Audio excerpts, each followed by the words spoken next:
younger generations, what I want them to know is, guys, putting in some time, developing some skills, working at some lower rungs of some, companies and associations, if it's the right culture and you're around the right people, man, stay there and learn.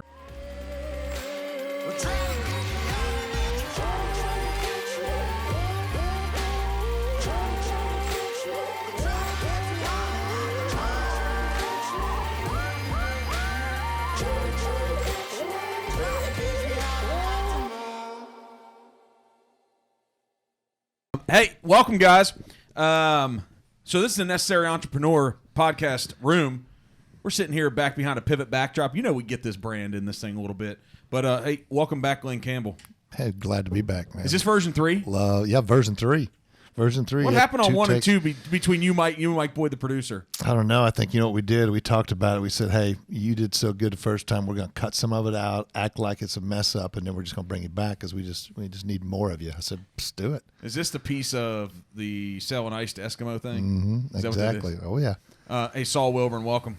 Thank you. Glad to be here. Sales manager. So the reason why we didn't give Glenn Campbell a big introduction is because he's just a guru of so many things, and it would take half the podcast to say those things. Mm-hmm. So we just say his name, and you all know how special he is. Saul Wilburn, sales manager extraordinaire, shouldn't have a title, crushing everything at Pivot Realty Group on the sales end, helping people build their careers, and just all sorts of things, man. Highly educated, master's degree in education, previously running big brand bank branches, all this stuff. What the hell am I doing behind this mic? He's got the brains. He's got the looks. Look at the guy. Come on. Keep it up, Glenn. Come on, more. What are you guys doing hanging around me? What the hell, huh? I don't know. You still trying to figure it out? Saul and I, we said the same thing, but it's okay. Maybe I've ruined it. All right, so hey, you came in town with your son Kyle. Mm-hmm. He came in from, I think, Hermosa Beach. Hermosa Beach, Cali, yeah. The story he was telling me last night, it sounded like, even though I'm not going to go to California, and he wouldn't invite me, because he's like, can I get a word in around this guy? It sounds like he's having fun out there. He came to have some fun for 2 or 3 days to hang around what we think is a bunch of cool guys. Absolutely. We're going to go have an amazing dinner tonight. Jeff Ruby's Steakhouse official downtown last time. The Precinct, which is Jeff Ruby's original steakhouse tonight. If it's anywhere close, dude, it's going to be a night. It should be the same steaks. Why do we think it's better?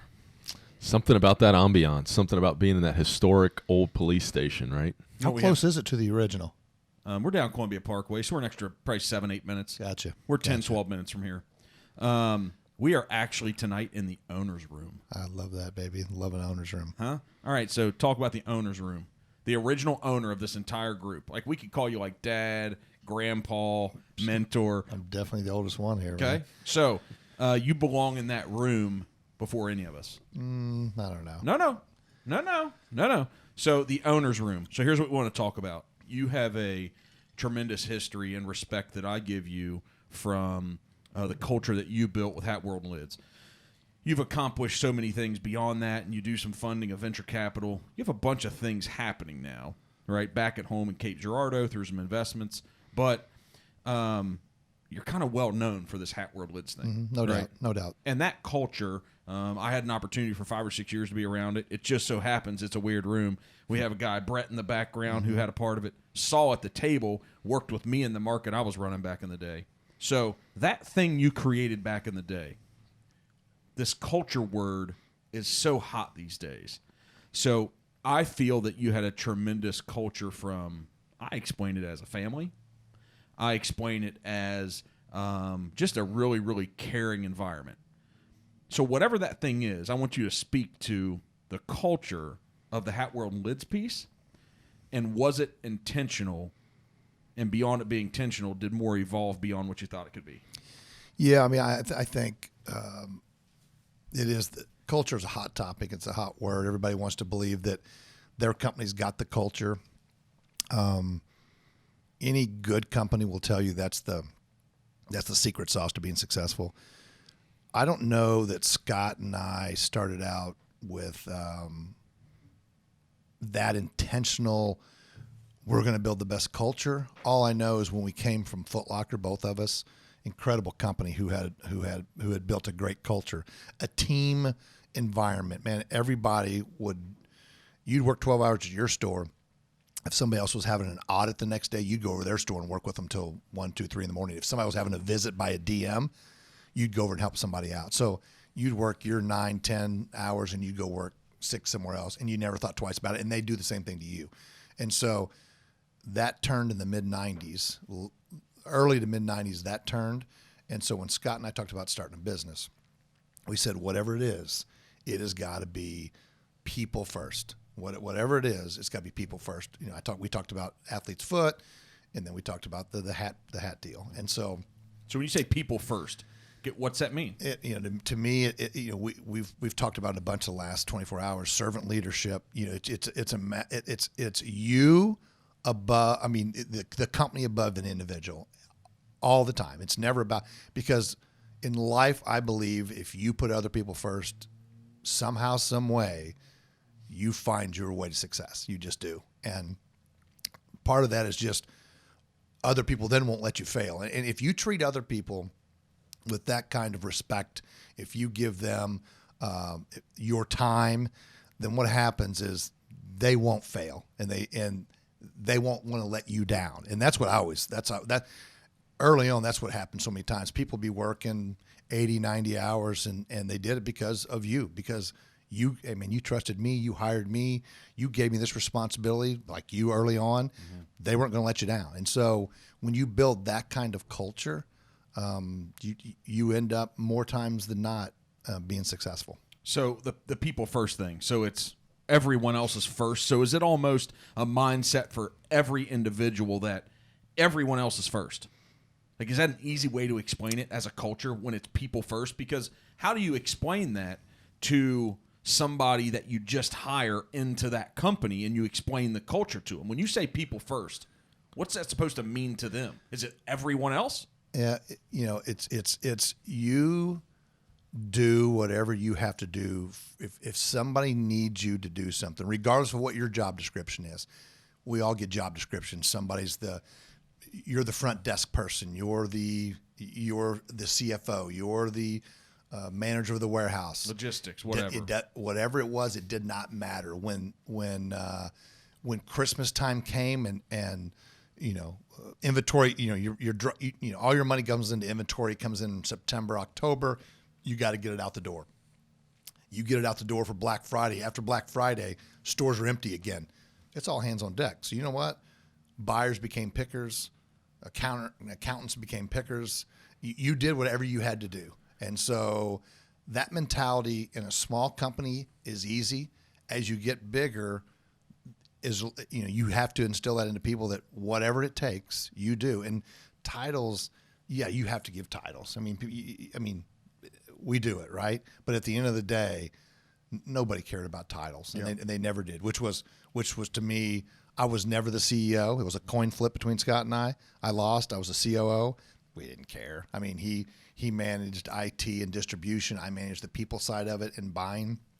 Who cares what the title was? 100%. And we never did, which I knew I had the right guy and partner to begin with, because we didn't care. Yep. I mean, on Saturday, when there's just a few of you, you have to pull the stores every day. You pull the stores in order to get sales, and that way it downloads, and then the warehouse gets the information, the county gets the information. So somebody had to get up and physically, before we had the right computers and the right programs, somebody had to physically get up every morning and do that. And if somebody's phone was off the hook or something was going on, you had to try to get a hold of them on a Sunday and say, dude, I'm trying to poll you. I mean, so those things, So if titles weren't important to you and Scott, and you were the two founders, okay, if they weren't important to you guys, why do we even have them? Yeah, that's a great question. I think part of it, as you build a company, that's success to people. That's success. Becoming a director, that's success. Becoming a VP, that's success. Becoming a manager, that's success. So you do that, I think, to reward people, and usually those come with pay bumps. But the best managers and leaders are the ones that they don't care. They are in the trenches. Me personally, I never sat in the executive suite. Everybody talks about the C-suite, the executive suite. I never sat in it. I always sat down with the buying team, because I knew what was going on. I wanted to know what was going on. People are hollering and hooting and screaming. It's like it is in this place. I mean, people are just walking around having fun. When you have a loose, fun attitude, when nobody wanted to be by the C-suite, nobody wants to be up there. It was cold. It felt dark. You couldn't, if you were walking by an office, you weren't looking in. You just keep walking. Yeah, because they're wondering what you're doing. Yeah. Back there, we didn't care. You don't want to be seen there. Yeah. I mean, everybody had refrigerators because everybody had a cold beverage in there after 5 o'clock. I mean, it was one of those deals where Hey, wait a minute, it was real a quick. big deal. It was a big Hey, we'll deal. get back to the big deal, but it's after 5 o'clock. Do we need a cold beverage? I think we probably do. Okay. And so here's what we got. So we have beers on the tap. So we either have a Angry Orchard, which is a cider. Yeah, it's a cider. We have a grapefruit IPA on tap. So you can have either of those. And Elvis juice. Yep. Oh, Elvis juice. Yeah. You What's like Elvis that? juice? It's pretty good. Saul likes it. Yeah, it's solid. It's a brew dog. Okay. Could one of you guys help us get a couple and get as many as we need to?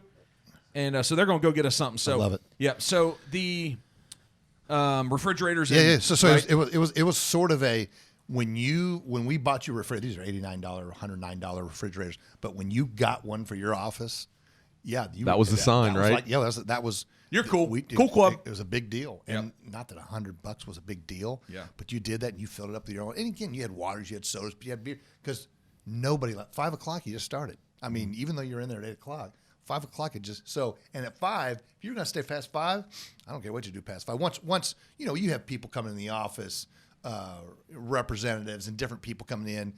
It's a professional office, but after 5, you're on your time and my time, so I'm fine. Yep. And that's have a drink. Let's have some fun. That's Efficiency exactly. might drop 40%, but that's the special sauce. That is. All right. So as you know, as Saul's sitting here, but talk about this thing. So the culture piece is it's just people first. It is. It is. Right. It's a. And I don't think that people like yourself, when you do that in business, that's really how you are in life too. You know, you'll put your significant other first. You'll put your kids first. You'll put your parents. I mean, you just that's just the type of person you are, right? You people need you to volunteer for something. People need you to donate something, whether that's cash or time. I just think if you are that way as a person, it is so much easier to be that way if you're an entrepreneur. And those people attract people.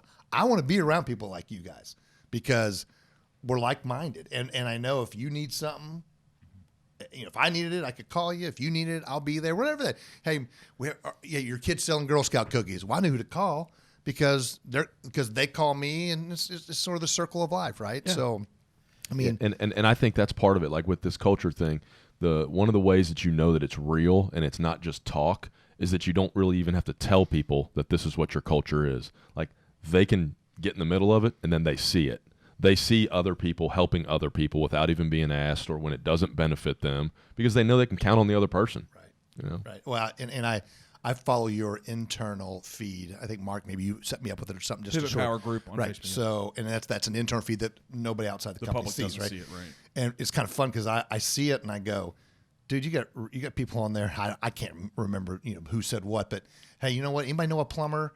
I got a house on 2nd Street that needs hey, you know what? I got somebody looking for so they got 2 dogs and they need a fenced-in backyard and they're looking for a 3-bedroom, 2-bathroom, blah, blah. I mean, people are on there and people are helping. Hey, you know what? Can somebody show this house? Hey, is somebody going to be around in the Covington area? I'm not going to be there, but I need somebody to show a house. I mean, it is just a cool network of 105, 110 people that say, hey, yeah, I want to get mine.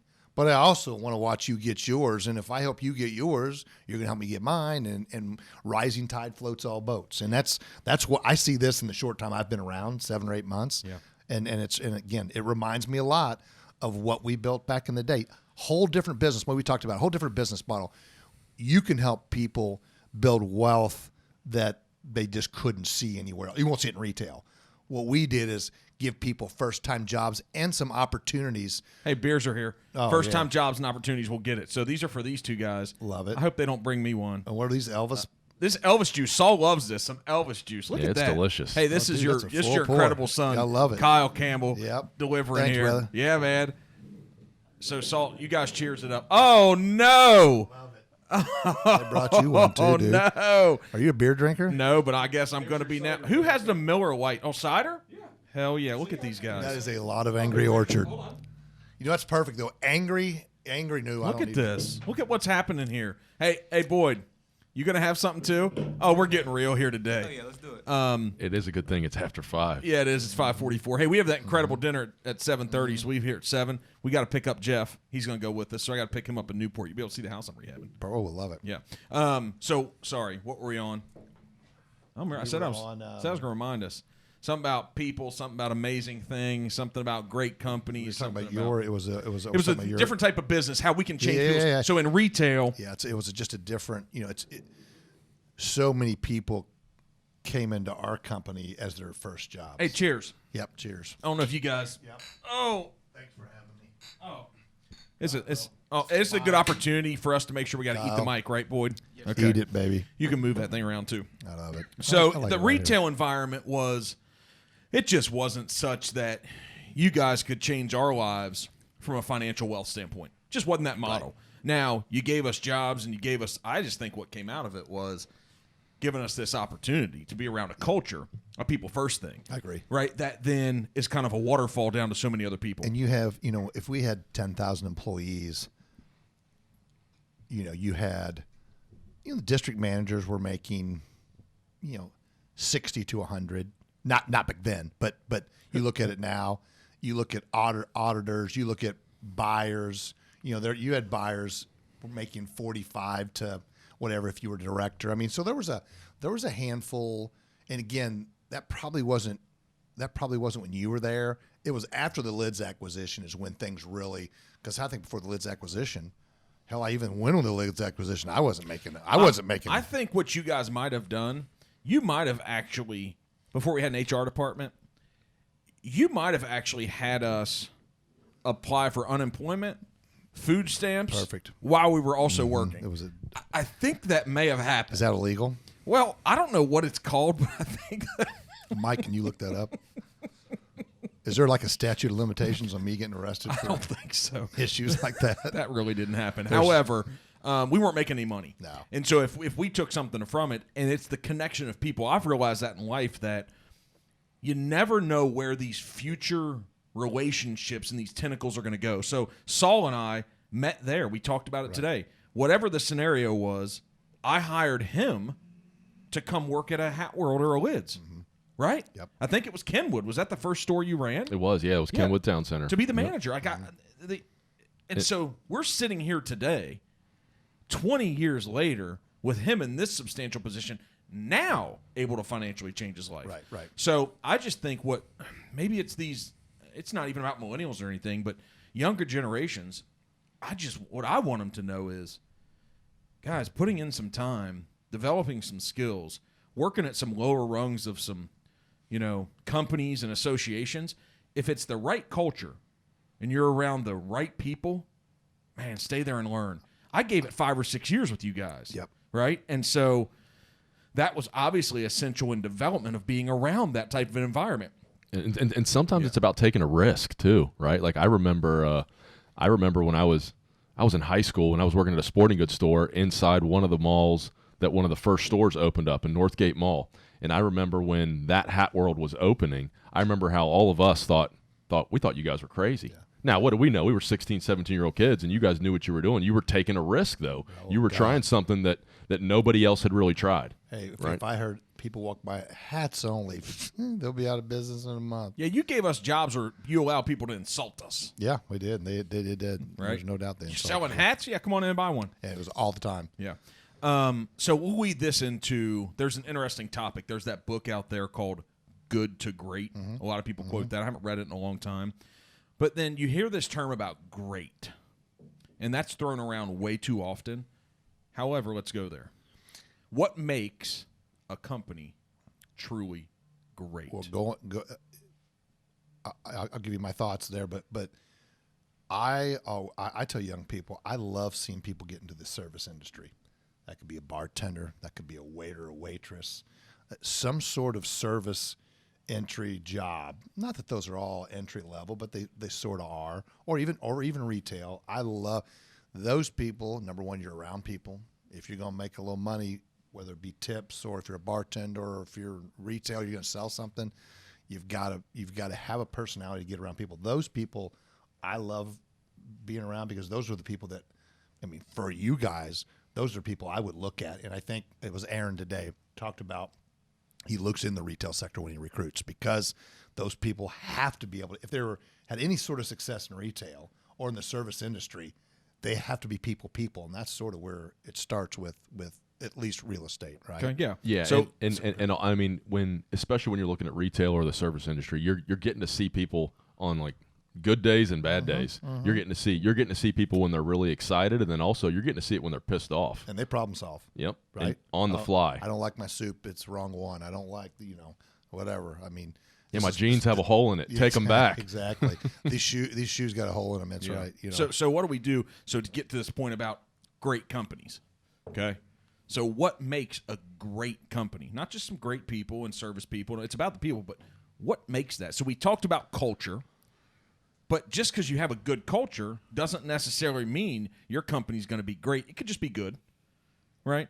So what makes it great as you sit here and process it and think about it? So I say, Glenn, what's your definition of a great company? I think a great company, first of all, any great company starts with great leadership. Whether that's one entrepreneur, whether that's the group of executives at the top, whatever the leadership team is. And I don't know how, I know you two guys are, and then it'll cascade down a little bit. Has to. Right. To become. Right. A great company does. To become a great company, it starts with leadership because it never starts at the bottom, right? It doesn't flow that way. Why not? Why doesn't it start at the bottom? And I'm not always politically correct, so who gives a shit about this? But why doesn't it? I'm not saying that throughout the company there won't be people that you may not ever believe that can make it. I think the bottom you can find. When I say bottom, that's a terrible way to say it. But people throughout the company, even entry level people could have good ideas, and you should. A great company listens to anything. A great company, is when you can walk around an office. Now it's Zoom, which I'm a struggle with the whole Zoom culture. I just am. So we won't get into that, but it's somebody that walks around just like you said. The new guy you had started 3 or 4 months ago. He probably didn't know you knew who he was, but you popped by and said, "Hey, dude, great meeting you." Hey, Anthony. Hey, Luke. Hey, Anthony. Yeah. Hey, Katie. Couldn't believe you knew your name, and then you said, "Hey, great job on your first sale." And he's going, "How the hell, that." Those are the things that happen in great companies. They are organic. They aren't scripted, and people feel comfortable being around and being at work. Those work environments are incredible. And so, what makes a great company? I think there's a 1,000 answers of what makes a great company. You ask me, I think it starts at the top with leadership, and the people that you hire have to buy into your vision. In your vision, you've got to be somebody that's willing to admit that, you know what, we went this way and it might have been the right way, and I'm definitely willing to listen. I'm willing to. Who's got an idea? Yeah. So Ray Dalio wrote that book, Principles, right? I hadn't ever thought about the idea of really the principle of his book is this idea meritocracy, and so. Even though I heard about stuff in college and you hear leaderships, you just don't hear these specific things often. And an idea meritocracy means it doesn't matter if it's Glenn's opinion today or Saul's opinion or Kyle's or Mike's or Brett's or Mark's. We just want the best one. Mm-hmm. So you put all the ideas on the table and you're completely open-minded and willing to be wrong because the only thing you care about is the best idea. That's it. And that's what's going to win. That's it. That's great company. Yeah, right? and it's the process flushes that out, right? Like the process of having great people, like you're talking about, great leadership and great support people, and continuing to be open-minded and listen and look for those great ideas, right? Because I think a great company has to be different than the other companies, right? Like if you're offering a service or a product, you either have to be able to do it better than somebody else or do it differently. If everybody wants to believe if they start a company that's a great company. If they've started a company, they've got a great culture. A great culture is when somebody's wrong, they're not scared to be wrong again. I've been in rooms where you've got the president, we've got our executive team, and you bring in buyers or you bring in whoever, right? Whatever company you have, and your best people, you know how good they are, but they won't speak up, and you're going, dude, you got something. I need you. I'm asking the question because you're the expert. I'm not. Speak up. I need people. I know how good you are. So why is that? So I'm going to interrupt when I catch Yeah. something good. So why do you need that person to speak up? You said they're the expert. Why is that essential? Well, because in a company, at least I'll speak for me, I knew this much. My talent was people liked working for me. My talent was I respected the people that worked for me. I'd do anything for anybody that worked for me. And by the way, I'd work as much or more than anybody there. Always have, always will. But I wasn't an expert in finance. I wasn't an expert in distribution, IT, analytics. None of that. I had instincts. I could look at something without the numbers and get it right most of the time. But as you got bigger, you needed analytics. So I relied on whoever it was. So it's important. Jeff Jakowski, Yeah. or whoever it was. It's important because the best idea probably is going to lie somewhere else. 100%. Right. And so what happens with the person when they just won't speak up? Well, I mean, at the end of the day, if you want to build a great company, that person, you have to pull people out of their shells. And even though it's uncomfortable, I have to have my smartest people. It may not be their personality, and it wasn't in a lot of cases. I can tell you people were, they didn't like being in a room with a bunch of people. Boy, one-on-one, they were incredible. But in a room of 15 or 20 people that didn't deal with more than a few times a year, they struggled. And I'd go, man, this is your time. You talk about building brands. This is your time. Nobody knows it better than you. And if you're wrong, you're wrong. Mm-hmm. You are still the best I got, even when you're wrong. Do you have to make them feel safe? See, I think that's maybe some issue. 100%. You do. I can tell you this. I always tell people, I got your back no matter what happens, no matter what you say. Until you fire them. Nah, I mean, not over anything they'd ever say in a room. It would never happen. I mean, and sometimes I didn't know what they were going to say. Sometimes they would go in a different direction. I'd be going, but at the end of the day, I want to hear. I want to hear from them. They truly have to believe they're safe. They do. And you've got their back. If they don't, they won't. And then you won't have a great company. You'll have a good company, but you won't have a great company. The best part of this conversation is it's real world stuff, right? Like internally, I've been having a debate the last couple of days about a leadership meeting tomorrow and the format of the leadership meeting and how I was a little hesitant on bringing additional people into the room because I was trying to make sure that a specific goal was accomplished. And I was hesitant that if we brought a bunch more people in the room that we wouldn't have the same outcome, right? But you're dead on. I think you have to give people the opportunity. Like Mark said, make them feel safe, but give them the opportunity to survive and come out of their shell. That's it. Right? And people, you know what? Some people, I'll never forget. We took people. What we did, we really wanted to baptize you. We took you down to Genesco. Genesco was the public company that bought us. Every month we had to go down there for business review. Dude, you took new people down there, and in that room sat everybody. Eye opener, huh? Oh shit! But man, and when you went down there and you were asked to speak or give a presentation or give your 5 minutes, and you did it and you nailed it, the confidence you would get, it would build confidence. And you and I've talked about it. That is the absolute key. Is make. Hey, I hit the wrong button. No, I do that every time. Mike man. Boyd. I mean, here's the thing. This is a fun company and good culture. I just sometimes. So we want you to feel safe in this room, Glenn. Yeah. And so we're not going to fire you from not coming back for the podcast. But let me tell you something. If you can't get this damn cough and choke and throw up and not drink your beer right button. It's just my burp button, man. Did you burp and talk at the same time? You know what he did? He held the button down when he was going to try to talk, and then he burped when it was off. I mean, I'm telling you what, this is next level stuff here. I mean, I hope when we get to number 100, this is some complicated shit I'm dealing with down here. I just don't know, guys. We know half the Elvis juice. A half of an Elvis juice in is where it goes south. Okay. Hey, something. But real quick before we go there, yeah. so, but I look at this guy down here, Mike Boyd. Yeah.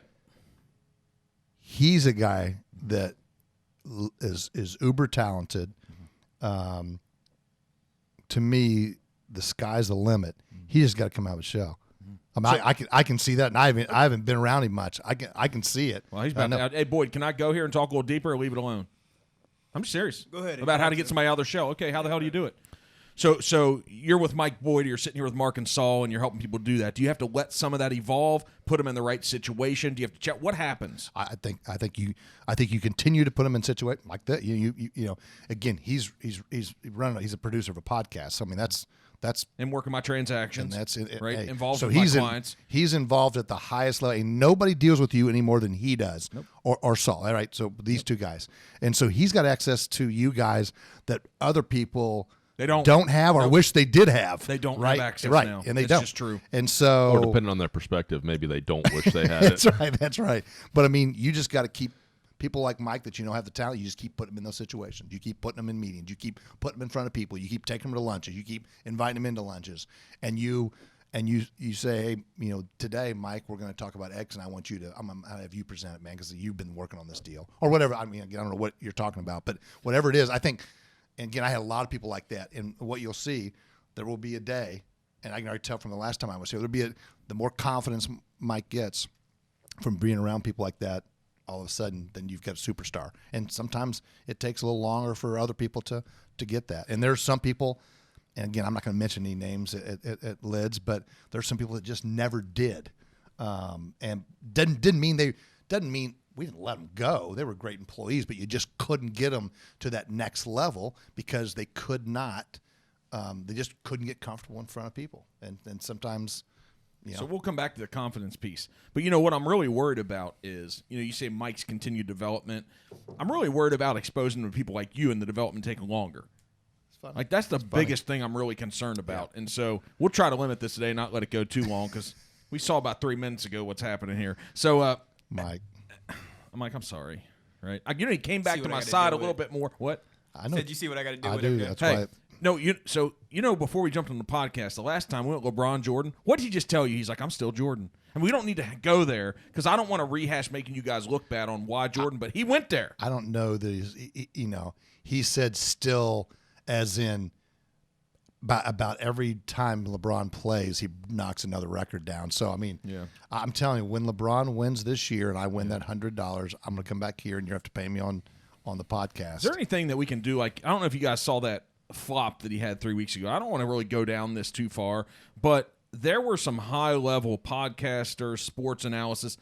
Right on Yahoo Sports, I pulled it up, and this guy went, oh, man, this has to stop. Like, this is so embarrassing. A guy like this doing this. This isn't me speaking. This is me actually just regurgitating what one of these guys said. If you're number one, you better not fake it. Like, so what point in your career do you have to stop faking it so you can make it? I'm just wondering. I'm just wondering. Yeah. All right, so, hey, confidence. I guess LeBron has a lot of confidence, right? So he didn't like that. No. So we have come back to this thing about, I said it earlier today, and I looked at Saul, and I said, what's the number one thing?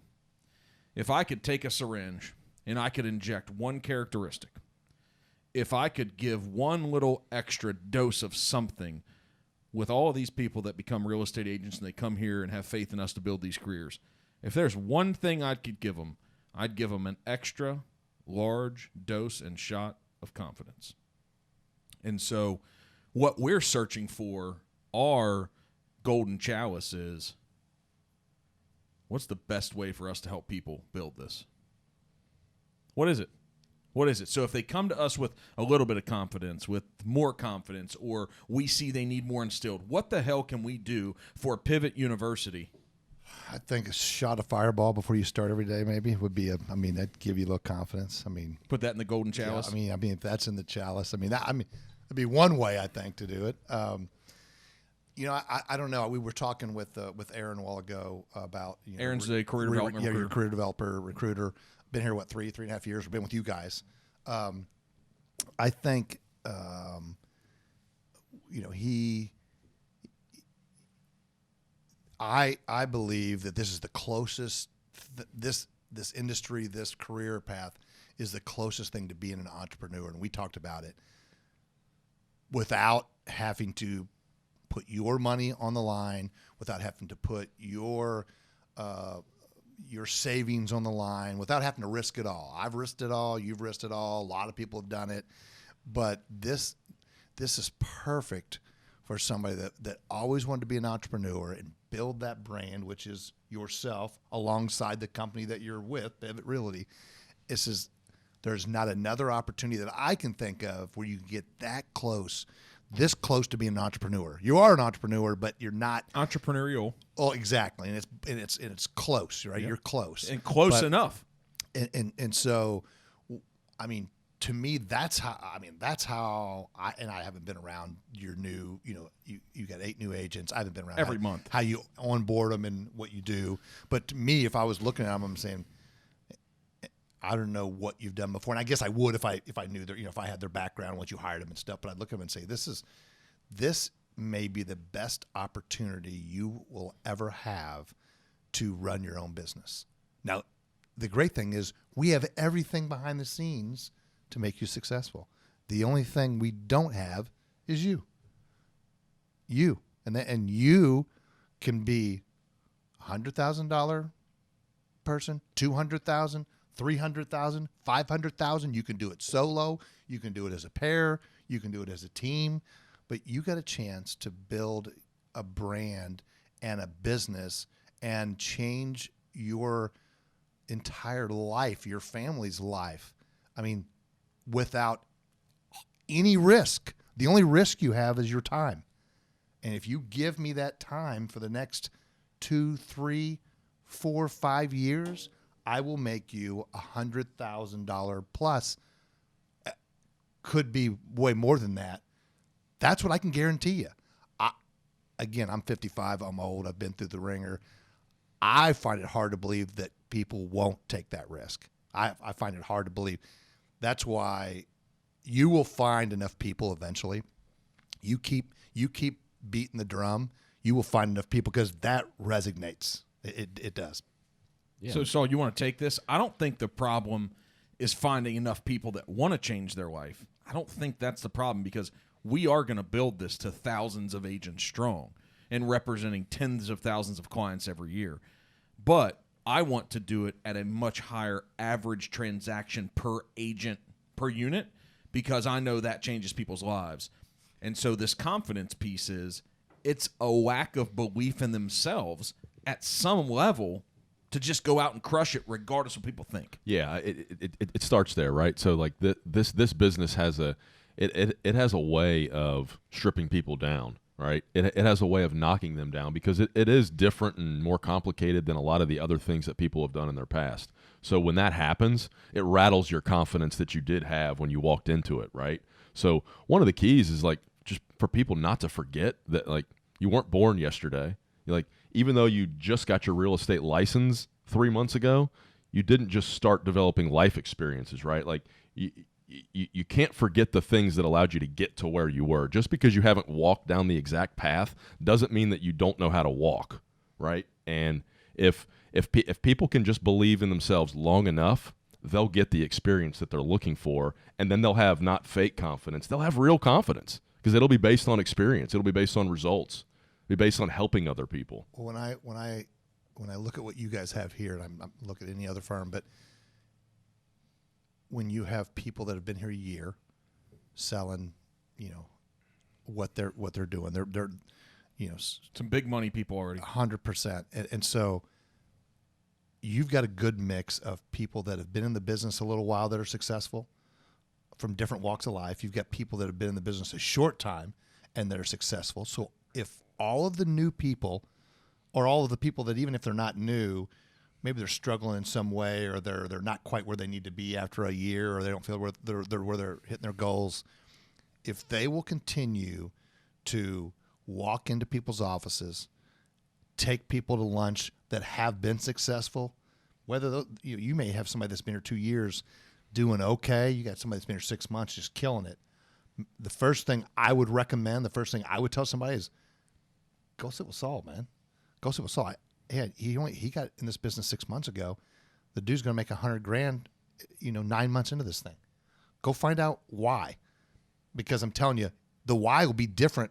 There'll be a lot of similarities, but there might be a few nuances, a few differences that you can take from that and go, damn, I never thought of that. I never thought about using those people, or never thought about using that system. I never thought about doing that. That's just not how, I kind of followed the 1 through 10 steps. I didn't even realize you could do that. I didn't know that was possible. I mean, my point is the more successful you become, the more people that they can go to and feel comfortable going to. And the key will be, will those people give the other people their time? Are those people humble enough? Because this is a business, you already said, it's a grind. So I'm gonna give up 2 hours of my day. I came in today and I had a goal to get X, Y, and Z done. Susie wants to come and talk for 2 hours during lunch. Are you shitting me?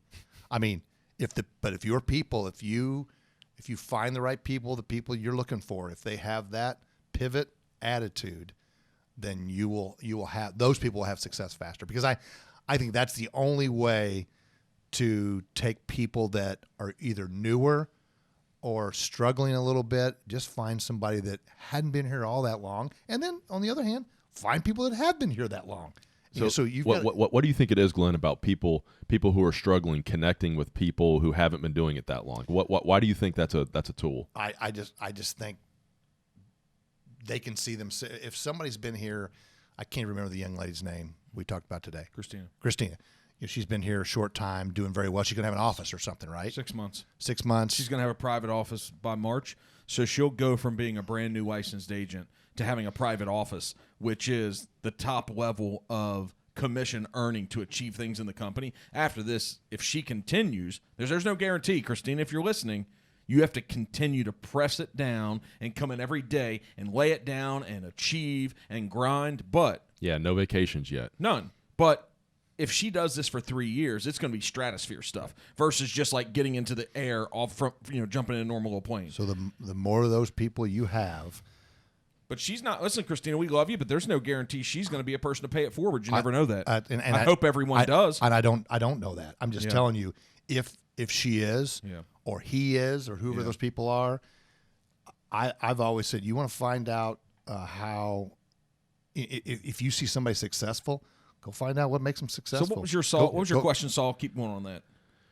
My question was why is it so important for why did Glenn think it was such a good idea to have people that aren't very far away from these people? I think he touched on it. They're easy to relate to, right? 100%. Because I'm not saying that if I'm 28 or 30 years old coming to this business and I'm new into it, the guy or girl that's 50 years old that's been in this 20 years or 15 years and they're $1 million producer, I'm not saying they won't help a younger person, but I do believe somebody that just started like Christine and had success so early, it just happened. So how the hell did that just happen? What did you do? Just go replicate that. What you want to say to everyone 100%. is you don't need to have confidence in yourself. Just replicate that. You know what? Everybody wants to blaze their own trail. And sometimes piss on that. Don't reinvent the wheel. Just roll that wheel this way, and all of a sudden, as a company, that's exactly what we're trying to do. We blaze this trail. It's the Necessary Entrepreneur, the podcast series. I didn't want to start a company. I'm not going to go deep into that, but I didn't. But I had to because as an agent, I didn't see a company I wanted to continue to work at. So it had to be created.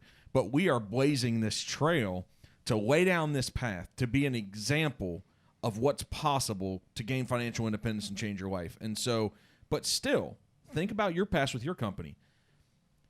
All they'd have to do is just do what you did, man. If a store manager wants to be a market leader and then a district manager and then a regional director, just look at that regional director and do everything they want to do. The people that there were many people, Brett was one of them that would I went to lunch with 4 out of 5 days. If I was there, I was at lunch with somebody, and I told all of my people. I told Charlie Brott. I told Neil Davis, anybody Jakowski, that was a director. I told them, your job is to.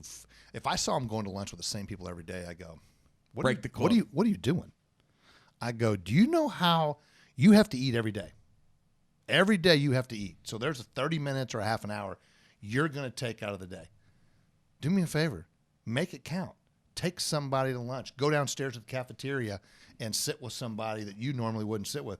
Make a difference. I suggested it, and sometimes in people's reviews, I'd give them a the lowest grade on whatever that category was, and they go, dude, what do you mean?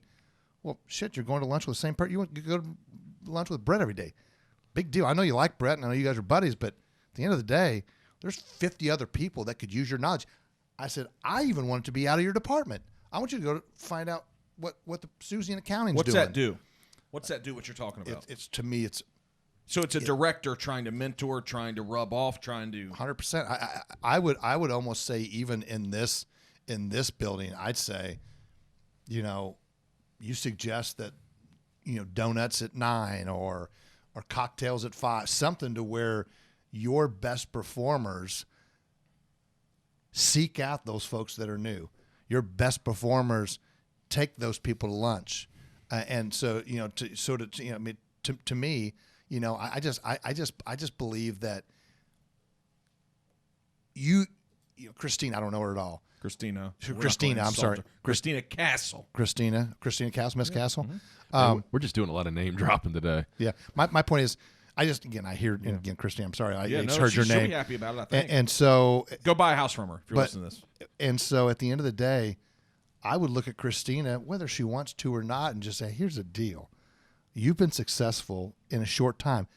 We've had 100 and some agents through here, and maybe there's been 5 people like that. I don't know what the number is, but point is, recently you're like one of the most successful short-term people that we have.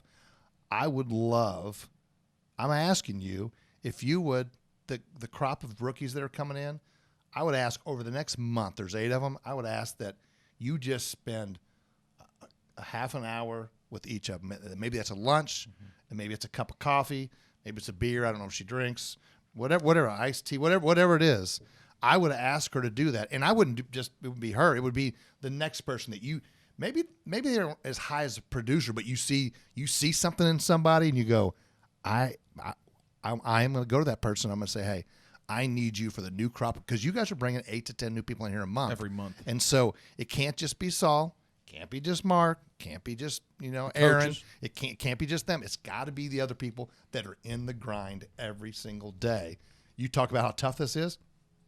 It brings full circle back to the point of what creates culture, right? Though that will create and continue to drive home this culture that we started, that we've created. If not, it can't continue the way that we've built it. Right. It just can't. I know I've got Alzheimer's. The young lady we talked to today, that's doing all your social media. Yeah, Annie. God, that's what I love. Annie. Venerable. What a great name. So Annie, I mean, you talking about a fireball, right? I mean, and I met her last time I was here. She's got her dogs over here. What do you know? There's dogs running around this office.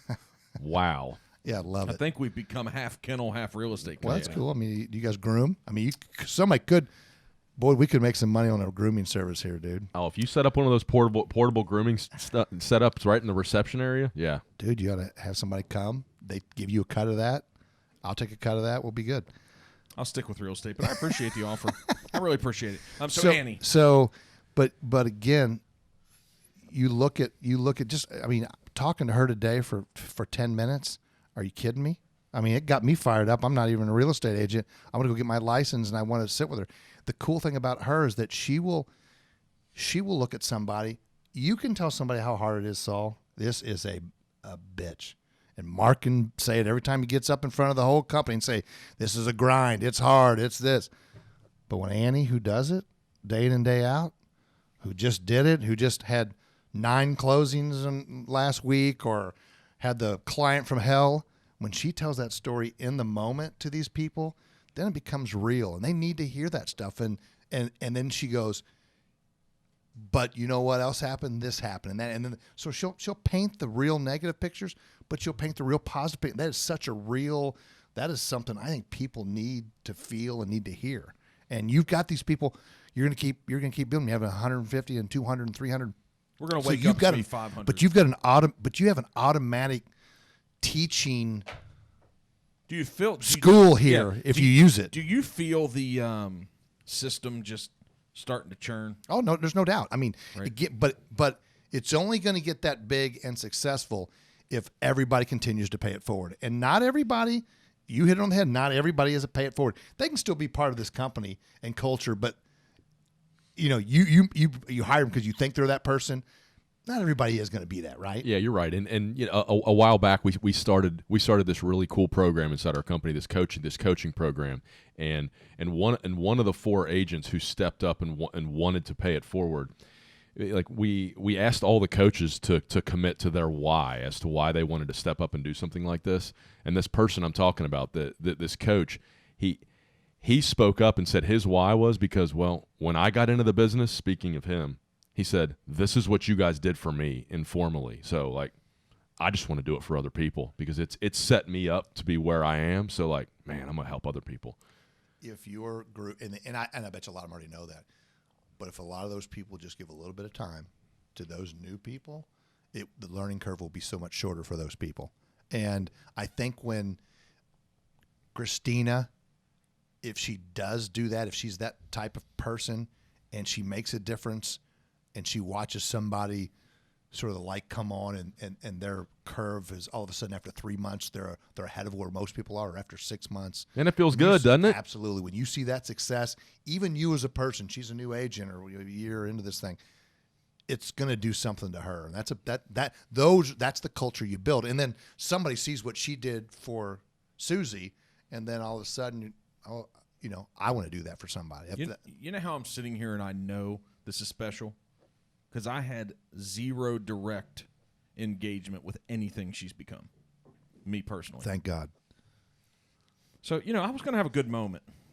I thought we were going to get somewhere. He busted my balls a while ago, and I just went, yeah. No, it's like that was a layup. But no, that really is it. That, other than hello, doesn't that feel good? Yep. That feel you didn't hire her. Yep. You didn't train her. Mm-hmm. You didn't have anything to do with it, and that's when you can sit back as a founder and go, all right, I'm not saying we're there, but I'm saying we found the path. We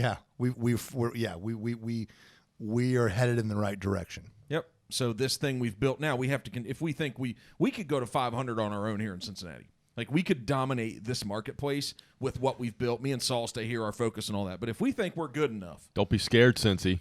Cincy, listen. In 3 years, if they're already scared, if they don't know we're here now, they got problems. And so.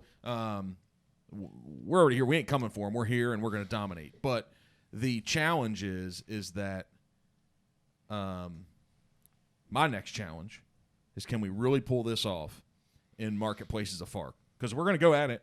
We got Brett. We're going to Indy. And we think we find the right people, we can reproduce it. We're going to try. Oh, I have no doubt. And the key will be what do you deem as success? And so is it getting to that next market? Is it getting to the next 2? Is it saying, hey, I want 20 in 5 years? Or I don't know what the numbers are. I mean, it never stops. Right. It doesn't. There's no doubt about it. It's not stopping for me. But for it was no different than when you were a retailer and you're opening. The most important store was the next one you were opening. Because you couldn't fail at it. You weren't big enough. Now you, on the other hand, you guys are big enough, producing enough here that even the cash flow, even if you go to Indianapolis or Lexington or wherever you want to go, and it doesn't end up being a home run, but it ends up being a double. Okay. Why is it a double? How do we get it to a triple? And can it be a home run? And is a triple good enough? And then we move on to the next one, and that one is a home run. Yeah, whatever the triple means. Here's how I know it'll be successful: if we're making the same impacts in people's lives that we're making right now with these agents we've named. If those environments create Christina, create Annie, create Bruce, if those environments create those, whatever the numbers are, whatever the profitability, if we're changing lives and those people are happy, that's how we know it works. That's the win. Yep. It's not if I think it does. It's if those outcomes are happening. And hopefully we get to them a lot quicker. Hey, a couple more things here.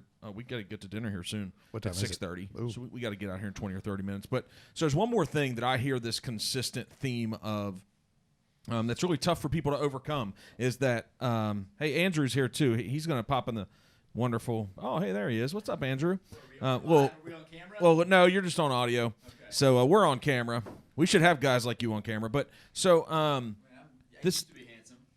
Oh, geez. He says he's handsome. Self-proclaimed. So to talk about this idea, what's tough for a lot of people to overcome is their past. Their past failures. They didn't do it soon enough. And it's an easy response to me because my mindset is always regardless of what I failed at, regardless of what I've done in the past, that didn't identify what my outcome was. That was a part of the story. That was a part of what helped develop me. That's where my mind is. But that mindset just isn't in as high of a majority or a highest percentage of humans and citizens in this country as it should be to allow them to succeed.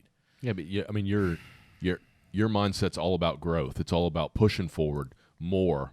You know, like that's where it's at. And you're right. A lot of people's mindset's not there. A lot of people's mindset's in the present. Right. It's not about growing to something bigger. Yeah, it's either where I'm at or where I've been. Yeah. So how do we help them with that? Like to not. So the things, if you laid all the skeletons out on the table, and none of us are going to do that at this moment because the table would be like pile up and we wouldn't see each other. Mm-hmm. But how do we overcome that? Like guys like us, because we have the same stories in the past somewhere. Yeah, I always tell people, and I didn't make this up. I heard it somewhere, but the rearview mirror. Excuse me, I should have hit the button. Congratulations! You know what? I got it Congratulations right, on your success. 1 out of 3 times. You're babe. good now. I'm batting .333. The rearview mirror. The rearview mirror is much smaller than the front windshield, and I've always said that. And there's a reason for that, because looking backwards never does anybody any good. Always learn from past, learn from mistakes, but you have to look forward. And if you're not somebody that can look forward, I'm not sure if you can be a successful real estate agent or a successful much of anything. I mean, I guess you could stay at home and be a computer programmer. So I don't know. I shouldn't make fun of anybody because they're a lot smarter than me. But I mean, my point is, if you have a job that you're out in front of people, if all you do is look behind and always look back at things I didn't do, I couldn't do it. God, if I'd have started this sooner, I'd have this today, tomorrow. I mean, I know those are simple things, but you're right. I don't know, because to your point, a lot of people can't get past that. They can't. To me, all you can do is continue to look at people and say, "Who cares?" Lock the door and throw away the damn key Yeah, of everything behind you. Learn from it. This is who you are. But, man, that is not who you are now, and you're capable of so much more if you can get to this mental awareness and learn from that thing. Man, if we don't fail and we can't learn, where the hell are we going? Well, I think, again, I'm going to go back to this, and because I believe this was important at Lids. The more people can hang around people that are successful, and they can have conversations with them, and they get to know them, and people let their guard down, they'll tell them about, you thought you were you thought you did some crazy shit or some bad stuff, or you thought you've had it. Let me tell you. And people go, oh, shit, I didn't know. I mean, you're so successful. You're so together. You've got a great life. Whatever. You're successful. You're married. Your kids. Whatever success is, whatever you've got. I would have never guessed that happened to you. I would have never guessed that you did that. You mean you didn't always have your stuff together? You didn't always look this put together and have everything figured out? Yeah. And that's why you guys had failures. So think about this. So the more you can lay that out there. Go into this with us. Like, you had a failed marriage in the past. Saul had a failed marriage in the past. I had an extended long-term relationship that I thought was probably going to be married. That fell apart. Gosh, look how we've moved beyond it and the people we've become and this growth mindset we have, and you move on, you find the right people you're supposed to be with. It's just like, hey, whether you do good things, whether you do bad things, whatever it is, if you're always moving forward and have some confidence that life can get better, you can just crush this thing. When people, and again, everybody's success is different. Some people it's making 40,000. Some people it's making 100,000. Some people it's just, being a minister in a church. Some people it's being a really successful teacher. Being 100%. It could be in the service interest. It could be in could be in the military. Could be a not for profit. So I could, everybody talks about success. I've got a daughter, my oldest daughter. Her and her husband both are teachers. They teach special ed at a school in Missouri, or in Campbell, Missouri, and they won't ever make a lot of money doing that. Mm-hmm. But I will tell you right now, they are the two happiest. They will never die of stress. They only think of other people. They don't worry about their bank account. And at the end of the day, there are times I look at how they live and I go, damn, at times I wish I had that mentality a little bit of not always wanting more, always heading to the next thing. They're as happy as anybody can be. And to me, Isn't that what life's all about? That's the Isn't that- threshold. Isn't right? that what life's all about? It's not just how much. That's the threshold when plateau's okay. Is when you know in your mind and your heart and your soul that life is settled. 100%. Then you've won. But if you haven't, if you want more, if there's something extra you want out of your life professionally, you better not stop. Yeah. Oh no. And I'm not saying. I'm just saying everybody's level is a little bit different. And as long as you get the best version of that person, 100%. If the best version of that person is being a teacher and teaching special ed, dude, be the best at it. And that's what I was. My mom was a nurse. I love the lady. 100%. Right? 100%. So all my family youngest members- wants to be a nurse. And Right. just be the best one you can be. And that is success. Who said that first? Like, if you're going to be the garbage collector, if you're going to be the person working in a kitchen somewhere, you better be the best kitchen worker. But isn't that the truth? It is the truth. I mean, it really is. So why is it the truth? Because what it's going to do, if that's where your story ends professionally, you're going to be the best, and if that's what you choose to do, you're going to make some little impacts and positive impacts somewhere. However, if you want more, what I found in my life is conquering the current role, the current job, the current task at hand, conquering it and moving forward and doing it better than anyone else, that's what prepares you and leads you to the next opportunity. Because there's so many people in so many of these companies that think, well, I'm the next manager. Well, that they put that promotion out there, and I know 30 people are going to apply for it, but of course it's me. The reason why it's going to be you is if you're the best at what you currently do. Right. And we talked about this earlier too. If you're the best at what you currently do, the company has no choice. If it's a financially driven company, they have no choice, whether they like you or not, to promote you, keep you on the team, and utilize you as a resource. You have to make sure you put yourself in the position to earn the next thing. 100%. And that's by crushing and being the best whatever. So Saul was shaking his head. Hey, so, man, I love you. Yeah, I love you, bro. Thanks, man. Yeah, it's good. It's good to be here, man. Again, I was here back. I think it was the week. Was it the week before Christmas, Boyd? I think so. We went, and I mean, it was just. You can't stay away? And you and I hadn't connected in a long, long time. 15 years, man. Yeah, and so. Took me reaching out just for the record. But it's one of those deals where you had a special relationship when 15 years into it, you just pick right back up where you were. And I have a lot of people like that in my life. Even though you don't talk to them every day or every week or every month, when you do talk to them, it's like you just talked to them yesterday. Wish you were closer. You know, that this is kind of getting scary. You guys kind of sound like high school sweethearts that rekindled in their 60s and now are going to get married. He's only choosing because I'm 13 years younger. Yeah, That'd be the only reason why. He's way younger. I would have been thrown in jail back then. Stay off of Facebook, Mark and Glenn. Hey, so here's the deal. Okay, you see my flank. You see this? Come on, I'm gonna get both logos. Flanking. Yeah. Hey, make sure. Hey, So Boyd, just can you see this in this? He need to hold it in front of his face. Got him. Got him. Yeah, You're good. see, he's got me. All right, tell us the story. When I only bring this up because when I came the first time, Yep. you talked about, and I had people come and go, dude, you're launching a brand, like it was a big deal. I said the same thing. Like, what the hell? You didn't bring anything? So, and I'm gonna bring a hat to put up here because I do like his boxing glove. By the way, good dude right there. I want to meet him. Albert Fetters. Yeah, Mr. Fetters. I listened to your podcast. That was fun. He was really good. He's a legit guy. Yeah, no, fun. I couldn't see him, but I'm gonna, now that it's out there in link, I'm gonna see the link because I want to see this guy. But and the podcast has been great, by the way. It's been fun. So Mike, great job in producing these things. I mean, I think you're on to something really cool here. But for me, because you asked me, so what's Glenn Campbell doing now? It's strange when you do something for 25 years and that is and that you eat it, you sleep it, you breathe it, and then all of a sudden you're out of it. I've never had to do it. I mean, I'm 55. I haven't not grinded since I was 14.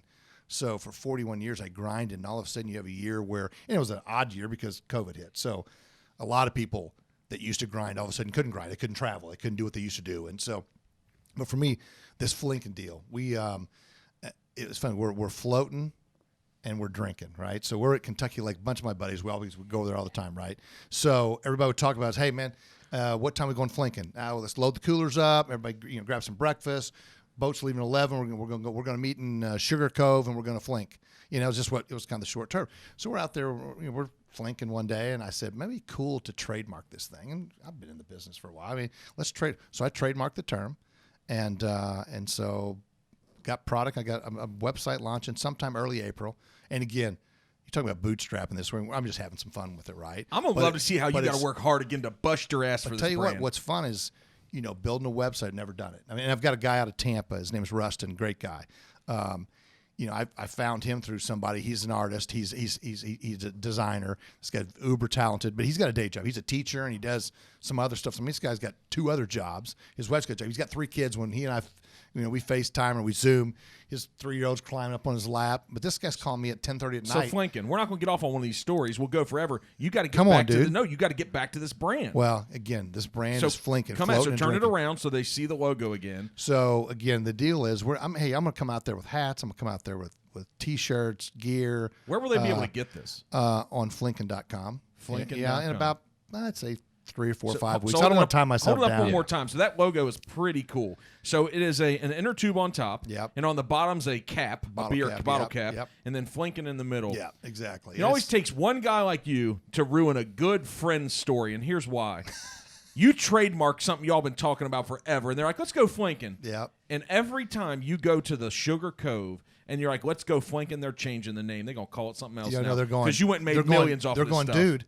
I mean, do I own part of this company? I mean, am I getting some of this? What's will going you- on? will I go you at least- first of all it is expense right now. I got about $30,000 into this thing. You want some You of wanna that? help? That's what I was telling him. I go, you want some of that? You want? No. I'm just saying. Wasn't I there when you thought about that? Yeah, you were. Yeah, everybody you were was. there.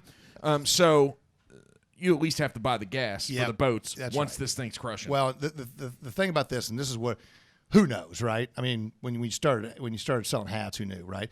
My thing here is personalization is huge. That's the key. And so I've had people call me from different places. They have a lake here and a lake there, and their lake is this, their river is that, and they go, hey, if you can personalize that, if you can do like 200 T-shirts for me and put what's a lake around here? Flinken Lake Cumberland. Lake Is it? Cumberland. Yeah, Lake Cumberland. That's it. So whatever, everybody's got that lake that they go to. That's their lake. It ain't their lake, but it's their lake. That's where they go to. Family's got a place there. Maybe they don't. Maybe that's where they go on the weekends. Everybody's got a place. We've got Yeti cups. We're gonna have anything you want gear wise. We're gonna have the saddles you float on. We're gonna have everything. But if you can personalize it, I've already got businesses that want to try. I mean, they're selling product anyway. They're selling. There's all kinds of people out there selling product like that. They love a story, and as long as there's a story behind it, and you can personalize it. That's a big deal. All Mark, right, I don't so- know, Mark. I mean, this. I think this sounds great, but I'm going to reserve like the final stamp of approval until we get like the invite, until Yep. we can actually float and drink Yep. on this Kentucky I'm gonna lake. get you down to Benton, Kentucky. Yep, it's a beautiful place, Marshall County, and I'm telling you, it is. There's some country songs about Marshall County. So hey, this is just touches on about a brand. There's so many people and young entrepreneurs that are all about starting their brand. Let's go in a couple minutes. Where the hell do you start? You had the idea, and so many people don't get beyond the idea. Where do you go from the idea? $30K, like what's? And you've probably done this on a very, very limited. Oh, book. yeah, So, yeah, yeah. So I don't- give us a 2 minutes of how you go from idea to this brand and how you're going to put it out into wherever you're going to put it. I think the cooler thing for people now is it's so much easier. I mean, hell, you can go research stuff. You can get the trademark yourself. You don't need lawyers. There's so many things. Kids are so smart today. I say kids, my son over there sitting 28 years old, they're so much smarter than I am. I was talking to Eli about my social media. I said, dude, my Eli's your son. my 20-year-old. So we're sitting there eating a Buffalo Wild Wings the other day, and I'm showing him I think it was my Instagram page. And I go, dude, how the hell do I? Yeah, wear lids, and we've also got the Flinken Life, FlinkenLife.com. Good. And so I was saying, dude, how do I post from here? He's going, Dad, you just switch accounts, you do this. He looked at me, and goes, I can't. Come on. Hard eye roll right there. And I said, dude, you're going to be my Instagram, your social media guy. I mean, and then you got my boy Kyle Draper. Hey, just so you know, I'm gonna reach out to Kyle. Wednesday the 24th. Okay, you've already missed the opportunity to impact people on the Pivolution. stage. Pivolution. Yeah. But there is going to be one of the top 10, what I believe, Instagram gurus. Yeah. So if you need a little help. Kyle Draper. Oh, no, I'm already reaching out to Kyle. Kyle and we've connected already. But No, it's beyond him. No, he's not the Instagram. He's contact. I have an Instagram Gotcha, expert. She's coming in from Arizona for this. Gotcha. He said guru too. Like guru's like the Wow. top level. Kyle, I thought Kyle was pretty good. Kyle, no, he's good, but he's more she's about better. taking all your platforms. She's specific to Instagram. Gotcha. Oh, gotcha. Which is very, very, very specific Oh, and sure. custom. Sure. Absolutely. So Yeah. not getting more eye rolls. If you want to come up for here's the day, the deal, everybody out there listening. So Perk said, "Hey, I need you to come speak at Pivolution. I don't even know what the hell he's talking about, Pivolution. And so I'm going, dude, you're a real estate company. What do you want? He gives me no background. He gives me no nothing. I'll speak. Like I have a problem talking. I will come and talk about anything you want. You know what you actually said? That since you called me out, you're like, what the hell am I going to talk about? I was going to say, here's the deal. If I'm going to speak somewhere, what message do you want me to deliver? That's what I'm at. You've got the best one you have for people. I know, but here's the deal. What's the theme? Who else is speaking? Just give me a little background so that I can adjust what I'm talking about so that you get the most bang for your buck. You're not. That's all I wanted. Yeah, that's all I wanted to know. We definitely want that. We don't want the soapbox. Yeah. So come on, dude. I love you. Hey, let's go get something to eat. All right. Thank you. Yep. Hope absolutely. to see you again soon. Thanks, Saul. Hey, these guys in the room, Kyle, Mike, Andrew slipped in. Brett, thank you guys for getting the drinks. Cheers. And the Flinken wife. Yep. Is it going to be flinken.com or flinkenwife.com? Flinken.com, but you can get there from Flinken Live. We have about 7 things you can get there. Everything's going to tie to something. So anything you can think of, it'll get there. One of these days we're going to get something on the shelf. Oh, yeah. Beer kiss and Fetters. I'm going to bring some stuff in. You got it. Cheers, man. All right. All right. See you Let's guys. roll. Let's get out of here.